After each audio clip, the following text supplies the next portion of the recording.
Snake. Now that I get your attention, not many of you know that Ekans, yeah that's right, the best and the most original mix of design and name from the Kanto region, is actually my favorite Pokemon. I wanted to highlight that fact, so I decided to do an Ekans only solo run of Pokemon Fire Red. And obviously I can't follow my typical Nuzlocke rules, so I kept at least one, the most important rule. Nicknames. I will have to nickname the Ekans I get during every attempt. I'm just kidding. You know I had to keep the permadeath rule, meaning every time my super legit star Pokemon dies, I'll have to go all the way to the beginning just like in a normal Nuzlocke. But since this video is already long enough as it is, let's get right into it. I start the game with Professor Oak showing me just the most generic Kanto Pokemon and name my rival Animal Control, since that's what all tropical pet owners fear. I immediately pick my Ekans, which I put in the Bulbasaur slot so my rival can get Charizard, the titular Pokemon for Fire Red. Named him Snack and set for the most beautiful adventure full of... Yeah, right. I obviously mean I pick my Ekans, named her Snack, and set on the most beautiful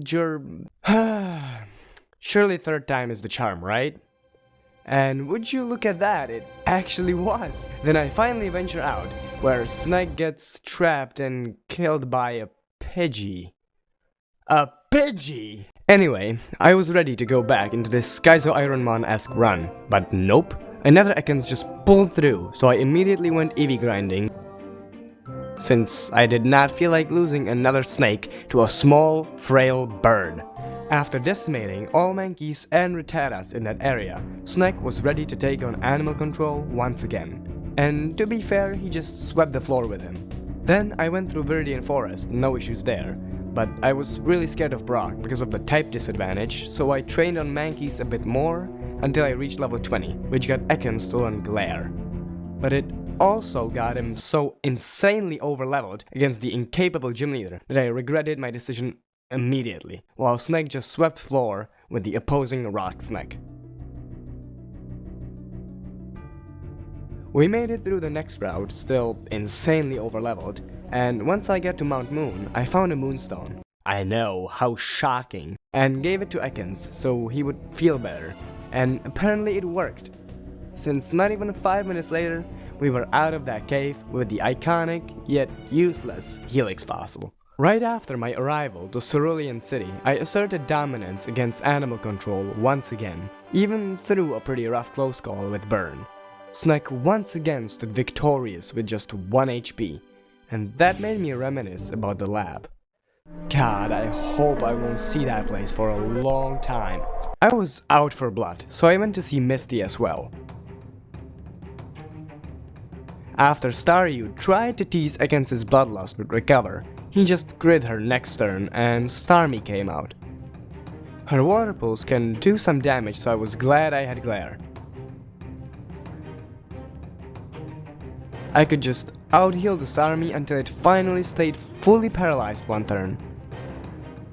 I guess it was just too long for Ekans, and he wanted to make a quick work of the battle with a crit flinch from Bite. But Misty had other plans, using Super Potion to heal her ace, which literally just prolonged the pain Starmie, Ekans, and my patience at 3 AM had to go through. And Starmie continued the strategy with Recovers. Luckily, I managed to flinch her once more, finally getting the last say in the battle, as well as the second gym badge.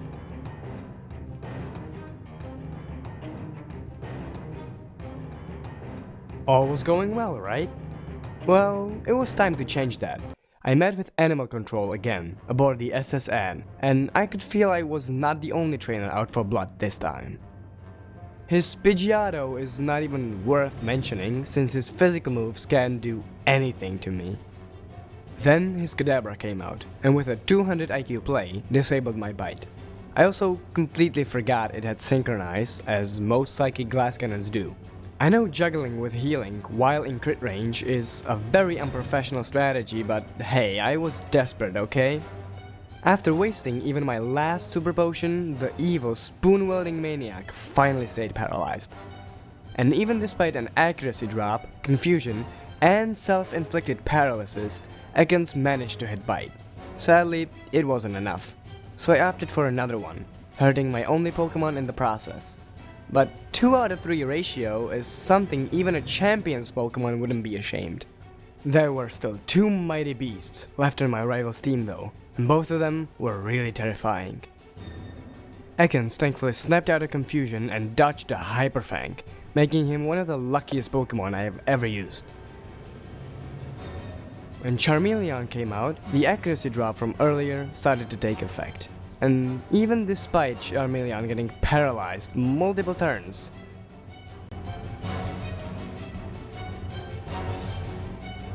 this close battle ended, with one more flattened rattlesnake added to the pile. And it was time for the reptile gulag again. After losing 3 more attempts to this vicious Charmander, I finally found the purple noodle that was worthy. After some slight EV grind, I went to take on Brock again, and turns out it was not the level 20. Brock just sucks even if I respect the hardcore Nuzlocke level cap. Anyway, this run goes basically the same way as the last one, so I'll fast forward to Misty, who this Ekans embarrassed even more than the last one. But that was not what he got out of the lab for. I defeated Pidgeotto with Poison Sting this time, to avoid disable from Kadabra. The bite still got disabled, but this time after it did what it was supposed to. Raticate then goes for Tail Whip as critical hit bite takes it out. And after a glare and just a tad bit of stalling, Snack lands the finishing blow on Charmeleon as well, getting this attempt officially on the scoreboard. It took me about 20 minutes to get the dumbest gym puzzle across the whole franchise. But once I did, I knocked Surge's veteran ass right back to the great Mount Silver Siege with another critical hit. This one didn't matter, but I just wanted to flex my lucky snake. I also made a quick use of the Dick TM, which I should have done before Surge, but it was more fun this way, let's be honest. I took this very conveniently placed rope and made Ekans learn how to do acid. How to use acid. After making it through the rock tunnel, I wasted no time getting into the Team Rocket business. And once I took their precious items and killed their pathetic Pokemon, it was time for the first encounter with the fearsome Giovanni, who whipped out a massive powerhouse that is Onyx, and also a Rhyhorn, which really did his best even though it didn't mean anything to Snack.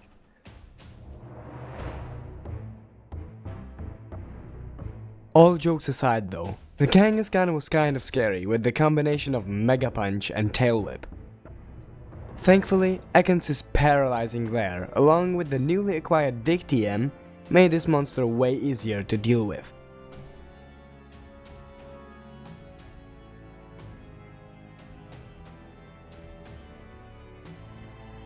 I got the Silk Scope, allowing me to finally see Kecleon. Wait, wrong game, wrong scope, never mind. Now that the real boss of Celadon City was defeated, I breezed through Erika with her vulnerable flowers. Her leading Victory Bell and Snack played a fun game called Full Body Paralysis, in which I cheated by using a Paralyze heal. Crit the Victory Bell, who paralyzed Ekans again and used a Hyper Potion, so 3 more acids just took it out.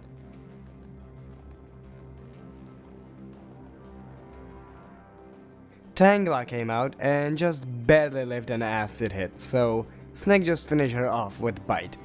And last but not least, Vileplume, who once again got crit turn 1 and finished off with a Bite a few turns later.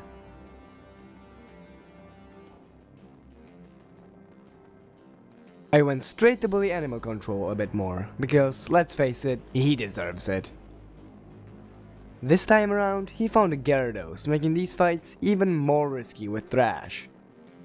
Luckily, I came prepared with enough potions and holy shit, another crit on Charmeleon. How does this man even get up in the morning?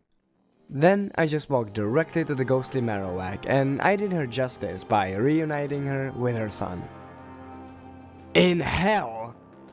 I also had to take care of the nearby sleepy Snorlax, and it proved more difficult than it seemed. I mean, it was at least more difficult than Koga's gym, since, except for his minimizing Muk, every Pokemon on Koga's team did not stay on the field for even a minute. Luckily for my time management, Dick was a 2-hit KO on Muk, so it didn't prompt Koga to use any healing items.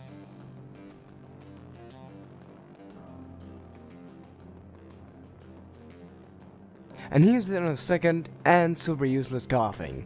When wheezing came out, I was afraid of it blowing up on me, but thankfully Koga, being the ninja that he is, just spammed one move over and over and over again until the end. Meaning the gate to Sabrina was now guaranteed just by the Team Rocket at Self-Go. And I'm not gonna bore you with all those Zubats and Eradicates, so I'll just show you this clean sweep through one of the professors. There also was one trainer who should be scary in theory, but my rival then tried to surprise me with his fully evolved chicken, which Ekans was not in the mood for.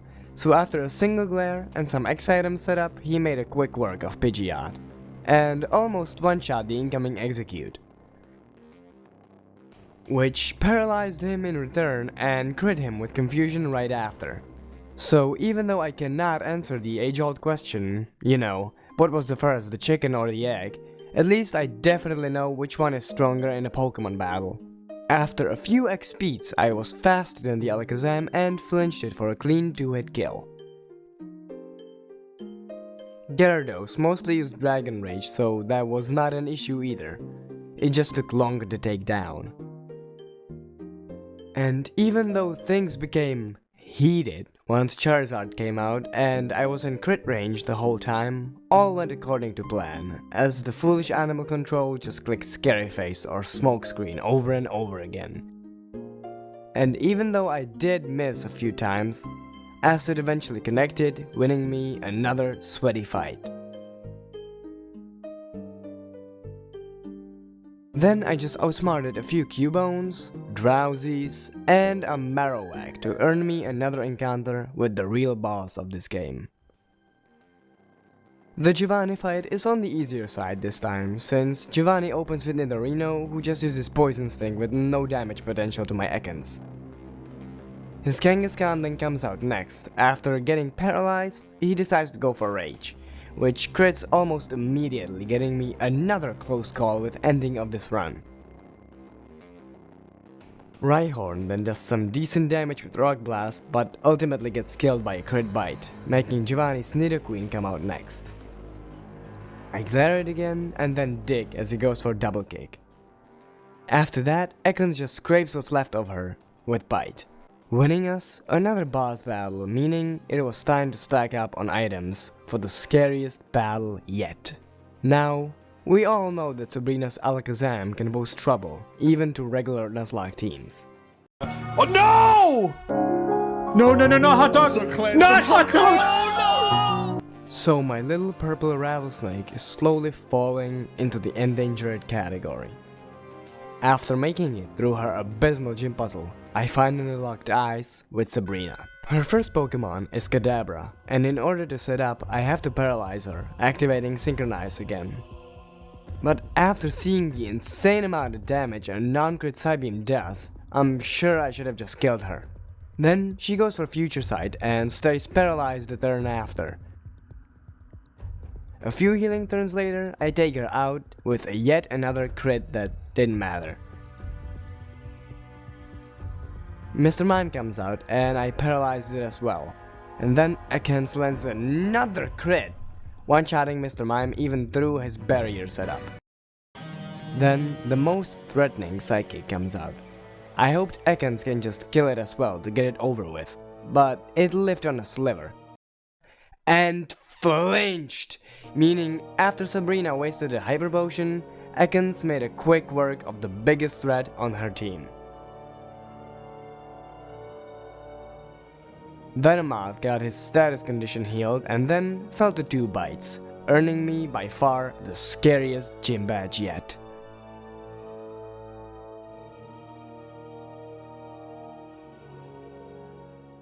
Then I got Surf, which I definitely did not use an HM slave for, and I made it to Cinnabar Island, where I wasted no time breezing through the haunted mansion to get the key for the gym, in which I opted for the questions, not because I was a coward, but for the sole reason of not getting extra EXP from one-shotting their pathetic Pokemon. Blaine then tried rivaling my puns, so you know I had to kick his ass too. His whole team had Fire Blast, which is definitely terrifying, but since his first Pokemon is just a Grow Life, I set up on him with a few X attacks and a few X defense, and then proceeded to dig through his entire team.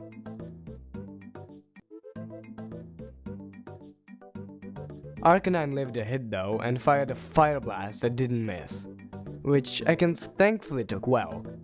After he went for Bite the turn after, I tried to out-heal him, which I have no idea why, since I was just faster and another dig would just guarantee the kill. Eventually, he missed the takedown and another very important critical hit took down the fiery dog as well. Meaning there was only one gym standing between me and the Pokemon League. But that gym had a ground-type gym leader, so I opted with teaching Snake Giga Drain, before making my way straight to Giovanni. I paralyzed the Rhyhorn and put guard specs up to not get my speed lowered by Scary Face. I used the mist turns to set up with X items, and on the turn guard specs was supposed to run out, I drained the life out of the poor Rhyhorn, sending out the Dugtrio next. And since I forgot X special, Giga Drain was not a clean KO. But thanks to X defense, Ekans took Dugtrio's EQ like a champ, and after Giovanni healed, Dugtrio fell, with my Snake being almost at full HP. Which was great, since the real bosses of the fight were just about to come out, Nidoking and Nidoqueen. Nidoqueen's Earthquake just barely missed a 2-hit KO with the setup, so I was dead to crit no matter what. After she got paralyzed, I used the turn for another Dire Hit and X Defend, so a regular EQ didn't do almost anything at this point. But I was also out of healing items, and Giovanni still had 2 Pokemon in the back. Yeah, this was not looking good for me. I then managed to take Nidoqueen's health all the way to the red, with the safe bite strategy, and Giovanni healed her. I knew that if I take even one more Earthquake, Nidoking just sweeps me anyway, so I decided to take the risk with Dig, which completely paid off as Nidoqueen just stayed paralyzed. After Nidoking came out, I wanted to use the same strat as for Nidoqueen, which worked like a charm. Giovanni just wasted a turn healing the para with full heal, so I could go for 2 bites, and the second one actually crit, which was huge for this point in the battle. Nidoking's Earthquake did a little bit over a half of Ekans' remaining HP, and one more bite finished off Giovanni's ace. And yeah, he did have one more Pokemon in the back. It was a Rhyhorn, but thankfully I saved my last Giga Drain just for him, one-shotting him and completing my badge collection. Giovanni then gave me the Earthquake TM, and I taught it to Ekans instead of Dig, making my Elite Four moveset almost complete.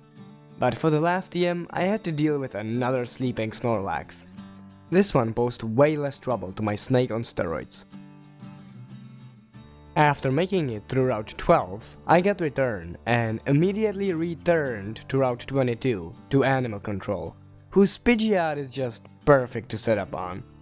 So after a few turns of letting Ekans get hit in favor of some performance enhancements, Return just made a quick work of the bird, sending out Alakazam next. And even despite the crit, he lived in red. Thankfully he just went for future sight, so we were in the clear. Then I blinked and missed the next Pokemon. Gyarados came out, and after leering at me a few times, he set up Rain for his Hydro Pump. I knew I had to stall out the weather turns with healing, once again being in crit range, but nothing I could do about that. When the rain stopped, he set it back up, prompting me to hit him with a hard return. Then Ekans ate another leer and took out the Sea Serpent, sending out his ace, the Game Freak mascot. But Return was a 2-hit KO on Charizard as well, so after he missed the Scary Face, Snake took him out. And then took a bite out of the eggs. Meaning now, I can go through the relaxing process of showing off the gym badges I got along the way. Some easier, some very difficult. But we got here. The Victory Road. The last stop before the Pokemon League. After beating a few very well prepared trainers, like seriously a Lapras, I made it through the other side. Just to immediately go back to the mall to spend all my money on X items and photo stores. But with everything falling into place, it was time for the Elite Four. Which makes this the perfect segment to tell you to like the video if you got this far. And subscribe to the channel, it really helps, I'll greatly appreciate it, and you won't miss any future videos. Now, back to action. Lorelei wasn't that scary, since I was able to freely set up on Dugong thanks to his lower special attack. Even though I had to be considerate to use the least amount of X items possible to keep them for the upcoming fights. So I'm just gonna do that. I think 2 is enough. I then decided it was Dugong's time. This will get me out of the range, right?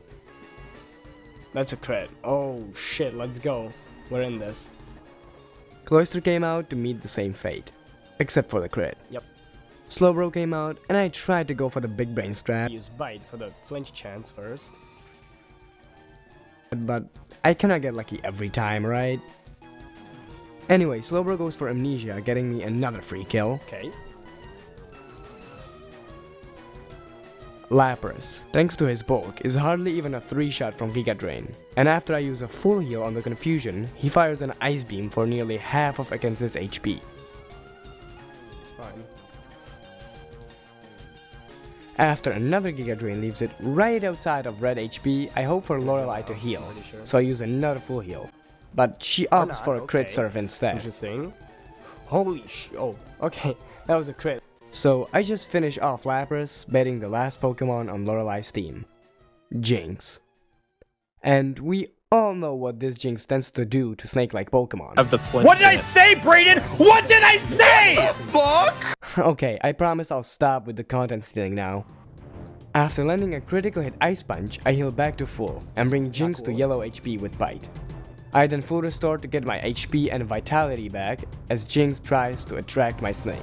Oh my god, attract, come on. Please hit through Ekans, come on. Bros before hoes. Come on, you can do it. Let's go. That's 184 member down.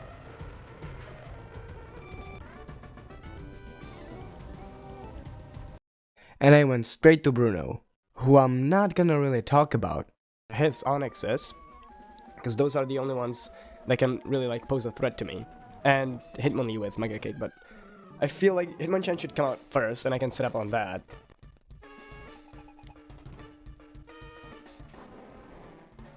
Yeah, we're not using any X items here, we're just straight clicking Giga Drain. Because I feel like, I'm pretty sure a quick crit kills me here. And I know I can really play around the crit at all times, but this is the one time that I actually know how to do that. I just beat the Onyxes without setting up, and then Hitmonchan should come out and I can set up on that. Yeah, the other Onyx is out, I'm pretty sure I one-shot that as well.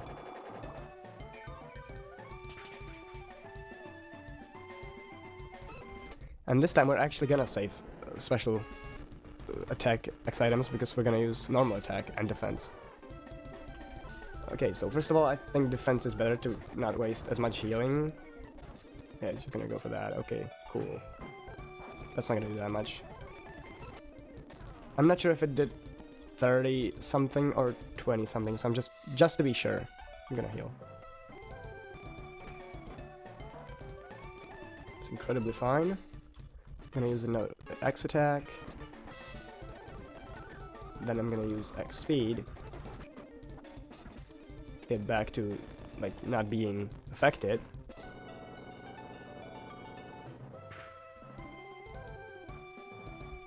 Oh, that was a crit. Okay, so I have no idea how much damage I do now. Great. So I actually have to heal on the Hitmonlee now. So I'm not sure if I one-shot it. Okay, that's incredibly fine. If it, like, crit kills me at all times, but other than that, I'm pretty sure I'm fine. And that's just dead. Okay, cool. And the last Pokemon is Machamp. Okay, cool. I'm just gonna go for Earthquake. I'm not sure how much damage I do, though. Okay, that was a crit, so I don't have to worry about that. Cool. It's half of the Elite Four member done. It's not that hard. If you know how to play with X items. Agatha was the last non-threatening fight left in the run, so I just had to enjoy it. The Gengar she opened with used double team as I went for X special, making me immediately miss my first bite. Second bite brought him almost red HP, and Okay. after another miss, I connected with a bite for the kill. Okay, so we took one out. Hunter came out and survived the bite on 1 HP. Oh, it lived. I did not think that was gonna happen. And after I full healed my sleep, Agatha healed the Hunter, which like, why? Oh, full restore? Okay. Okay, dude. I used an X attack to set up an EQ kill for another member of her team, and I woke up Snake just in time to cancel Hunter's Dream Eater. And even though Ekans missed the range again, he flinched Hunter. Oh, the flinch coming in through though.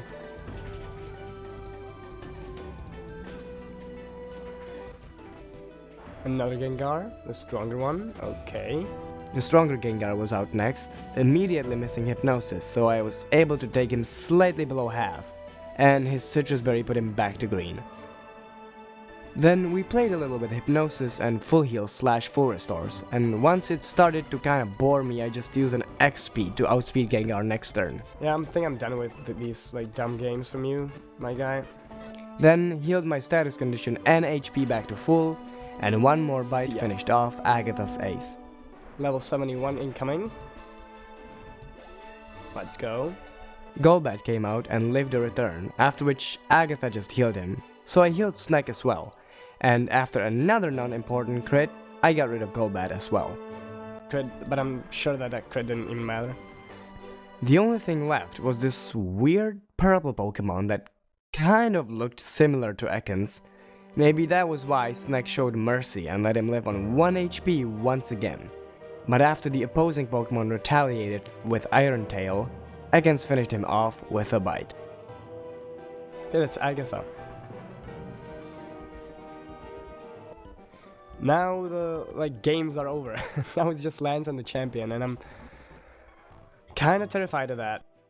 And it was time for Lance. He's the tougher of the two last battles, so if we get past this, I'm pretty sure we're through. Although we can still get pretty fucked because the champion has Alakazam. But Lance leads with Gyarados, so we can set up easily. And so I did. Then I go for 3 X attacks. Wait a minute, no, now I heal.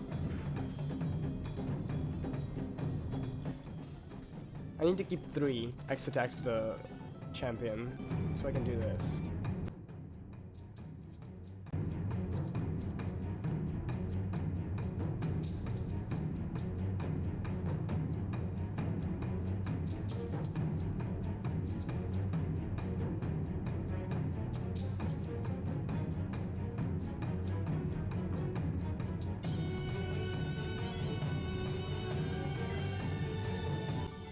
That was a crit, okay, cool. Can go for a dire hit as well, why not? After I felt confident about Ekans' boosted powers, I just clicked return to take out the Gyarados. It's one down. Aerodactyl was out next, and I knew return was not gonna one-shot, but It cannot do anything to me in return. Not even Omni Boost from Ancient Power would... Okay, so I do one-shot it with a crit. The fucking dire hit coming through, huh? Okay, first Dragonite. Dragonite came out, and I made a slight mistake while planning this fight. I thought he has 1 Dragonair and 2 Dragonites. Yeah, exactly 3/4. Or a little bit over. To be exact, but whatever. Citrus Berry, so this is the Ace Dragon. There's a smaller one in the back. But if we killed this one, we're gonna kill the second one too. It's fine. Yeah, the crit where it definitely mattered. Cool. Now that the biggest threat was down without me even knowing, Ekans just shook the earth below both Dragonairs. Okay, so that's a freebie. You know, put a little variety in there with Earthquake. It really didn't matter which move I clicked. Okay, now the smaller Dragonite. It's fine. Wait, what? Wait, no, that's lands as a champion, right? In Heart Gold and Soul Silver. Okay, so that was way too much sweatiness on my part. And Lance was defeated. And now, for the very finale of the run. As we were walking across the platform, Snag remembered all the Ekanses we lost in the lab, as well as those opposing us that Snag had to deal with. But most importantly, the Ekans our rival, the very person we had to face now, took down long time ago, and we were ready for revenge. Animal Control once again leads Pidgeot. After guard spec and some mere exit up before the mist wore off, I knew I had to go +1 on speed to outspeed and safely take out Alakazam, trading it for the accuracy drop. Return just barely misses a kill on Pidgeot and he hits another Sun attack. I get my accuracy back as Animal Control heals the bird, but Snag remembers the first run that made it out of the lab and the vicious little Pidgey who destroyed it, so he quite literally returns the favor.